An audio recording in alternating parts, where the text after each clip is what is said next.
Merhaba sevgili seyirciler. Komünist Gündem'e hepiniz hoş geldiniz.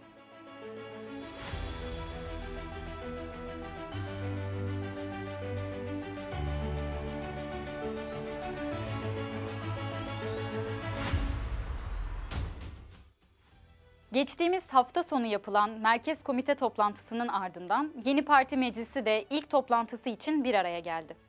Parti meclisi toplantısında siyasi gündemin yanı sıra partinin yeni hedefleri ve bugüne kadar aldığı yol değerlendirildi.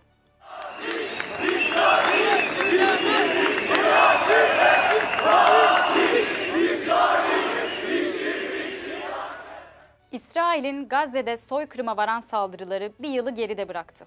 İsrail ordusu aralıksız bombaladığı kentte on binlerce Filistinliyi katlederken hayatta kalmayı başaranların yaşayabilecekleri alanları da yerle bir etti. Batı'nın sessiz desteğiyle savaşı yeni cephelere taşıyan İsrail, aynı anda Lübnan, Suriye, İran ve Yemen'i tehdit ediyor. 9 Ekim çarşamba günü İstanbul, Ankara ve İzmir'de sokağa çıkan Türkiye Komünist Partisi ise İsrail mutlaka durdurulacak dedi. Soykırımın failleri olarak ABD ve NATO'nun rolünün vurgulandığı yürüyüşlerde AKP iktidarının İsrail'le işbirliğini sonlandırması için atması gereken 3 somut adım şu şekilde sıralandı. Azeri petrolünün İsrail'e akışı engellenmeli. İsrail'le bütün askeri ilişkiler kesilmeli. ABD ve NATO üsleri derhal kapatılmalı. İşgalciler her zaman kaybeder sloganıyla yürüyen yurtseverlerin Ankara'daki buluşma noktası Kızılay, İzmir'de ise Alsancak oldu. Eylemlerin İstanbul ayağında konuşan TKP İstanbul İl Başkanı Ahmet Dinçel, komünistlerin işgalcilere ve ikiyüzlü işbirlikçilerine karşı Türkiye'de mücadele bayrağını yükselteceğini söyledi. Şimdi birileri diyor ki İsrail doğuya medeniyet taşıyor. Bombaların içine mi koydular medeniyeti? Sömürüyle medeniyet dağıtılır mı dostlar? Peki ikiyüzlülükle medeniyete beşiklik edilir mi?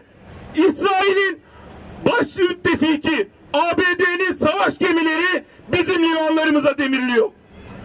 Bombaların tatbikatı bizim karasularımızda yapılıyor. Petrol bizim ülkemizden gidiyor İsrail uçaklarına. O uçaklar ülkemizdeki NATO üslerinden kalkıyor. Filistinliler ülkesine savaşla girilen tüm göçmenler gibi dünyanın her yerinde olduğu gibi bizim ülkemizde de ucuz iş gücü. Bunları durdurmadan Filistin'le dayanışılır mı? Böyle kardeşlik olur mu? Asıl tehdit bunlardır dostlar. Emekçi halkların düşmanları bize medeniyet öğretemezler. Medeniyeti onlardan öğrenmeyeceğiz.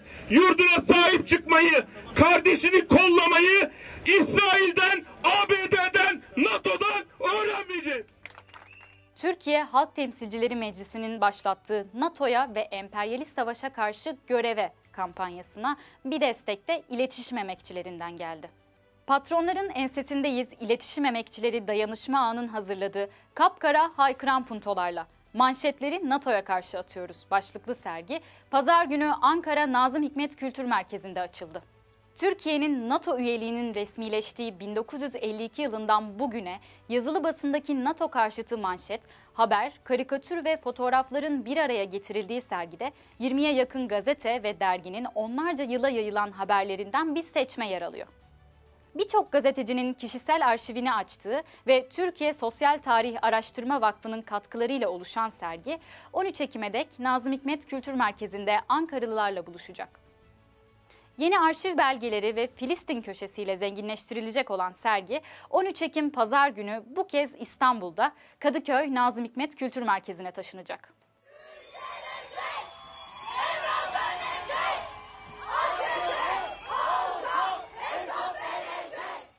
Türkiye'nin gündemine oturan kadın cinayetlerinin ve saldırıların ardından kadın dayanışma komiteleri ve Türkiye Komünist Gençliği üniversite kampüslerinden şehir merkezlerine taşan protestolar düzenledi.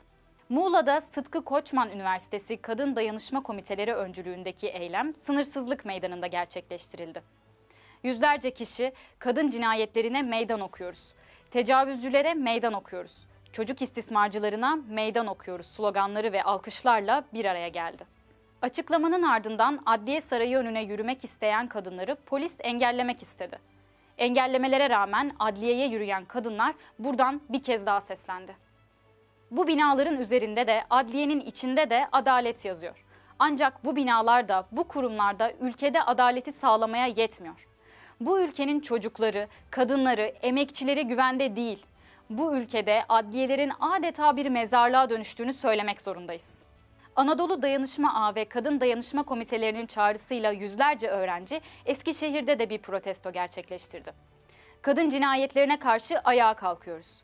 Bu düzeni mutlaka yıkacağız yazılı pankartla Anadolu Üniversitesi içinden başlayan yürüyüş, okul çıkışında çevik kuvvet ekipleri tarafından durdurulmak istendi. Polis barikatını açtırarak kent merkezine doğru yürüyüşünü sürdüren öğrenciler, boyun eğme, kadınlara sahip çık, şeriata, faşizme, karanlığa geçit yok ve boyun eğme, memlekete sahip çık sloganları attı. Marmara Üniversitesi'nin Göztepe kampüsü, Ankara Üniversitesi Dil, Tarih ve Coğrafya Fakültesi ve Bilgi Üniversitesi'nde de yüzlerce öğrenci boyun eğme, katillerden hesap sor ve karanlığa boyun eğme sloganlarıyla yürüdü. Solcu liseliler de çeşitli semt merkezlerinde bir araya gelerek bu karanlığa karşı mücadele edeceklerini ilan etti. Kadınların okulda, iş yerinde, sokakta yani tüm toplumsal alanda var olmasına yönelik bu tehdidin bertaraf edilmesi, salt hukuki bir husus olmayıp halkın örgütlü şekilde ses yükseltmesine bağlıdır. Biz öğrenci gençliğinin de üzerine düşen budur. Bizi kuşatmaya çalışan karanlığa boyun eğmeyeceğiz. İzmir'in Bornova ilçesinde yer alan Çamdibi Semtevi, 6 Ekim Pazar günü aydınlanma seferberliği başlattığını duyurdu. Aydınlanma seferberliği kapsamında Ekim ayı boyunca her pazar günü saat 15'te yaratıcı drama yöntemleriyle çocuklara yönelik eğlenceli tarih atölyesi düzenleyecek olan Semtevi, eş zamanlı olarak ebeveynlerle de gerici eğitim sisteminden ergen psikolojisine, ekran bağımlılığından akran zorbalığına kadar çeşitli başlıkları konuşacak. Çamdibi Kadın Dayanışma Komitesi, atölyelerde ebeveynlerle yalnızca çocuklar ve annelik konuları üzerinde durmayacağını, kadınların nitelikli vakit geçirebilecekleri bir zemin de yaratılacağını vurgulayarak, kadınların birlikte filmler izleyeceği, geziler düzenleyeceği ve semt korosu çalışmalarına katılabileceğini kaydetti. Beyoğlu'nda faaliyet gösteren Tarlabaşı Semtevi'nde de çocuklara, kadınlara ve gençlere yönelik atölyeler sürüyor. Mart ayında açılan ve çevre mahallelerdeki çocukların ve ailelerinin uğrak yeri haline gelen Semtevi'nde gönüllülerin dayanışmasıyla çocuklara yönelik keman, gitar, yaratıcı drama atölyeleri yürütülüyor. Enstrüman atölyelerine katılan tüm çocukların yer aldığı ırkçılığa karşı kardeşlik korosu da kardeşlik ve dostluk temalı şarkılarla çalışmalarını sürdürüyor. Ayrıca Tarlabaşı'nda TKP üyelerinin, Kadın Dayanışma Komitesi'nin ve Semtevi gönüllülerinin girişimiyle kadınlara yönelik okuma yazma seferberliği başlatıldı. Mahalleli kadınlar okuma yazma atölyesinde bir araya gelerek hem okuma yazma öğreniyor hem de dayanışmayı büyütüyor.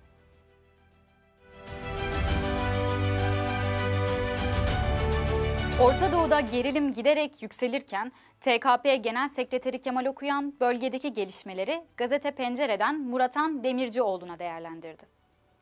Okuyan, TKP'nin İsrail-Filistin meselesinin sınıfsal boyutuna işaret edilmesi gerektiği vurgusu ve bu konuda muhafazakar sağ kesimlerden hangi noktalarda farklılaştığını anlattı. Kemal Okuyan'ın yine 8 Ekim'de X hesabından yaptığı İsrail savunuculuğu yapılarak Hamas'la ilgili görüntüler yayınlanmasına ve TKP'nin İsrail karşıtlığını merkeze alan pozisyonundan dolayı dinci fanatizme hizmet etmekle eleştirilmesine dönük değerlendirmeleri de çeşitli yayın organları tarafından haberleştirildi. Cumhuriyet Gazetesi, TKP'nin 9 Ekim akşamı İstanbul, Ankara ve İzmir'de yaptığı İsrail mutlaka durdurulacak başlıklı yürüyüşlere bombalarınız direnişi yenemeyecek manşetiyle sayfalarında yer verdi. TKP Antalya İl Örgütü'nün yoksul mahallelerde artan uyuşturucu kullanımı ile ilgili 3 Ekim günü yaptığı açıklama birçok yerel gazetede mahallelerimizde uyuşturucuya geçit yok manşetiyle haberleştirildi. Açıklamada emekçi çocukları zehirlenmesin, uyuşturucu çeteleri ellerini kollarını sallayarak gezemesin diye var gücümüzle çalışıyoruz deniliyor.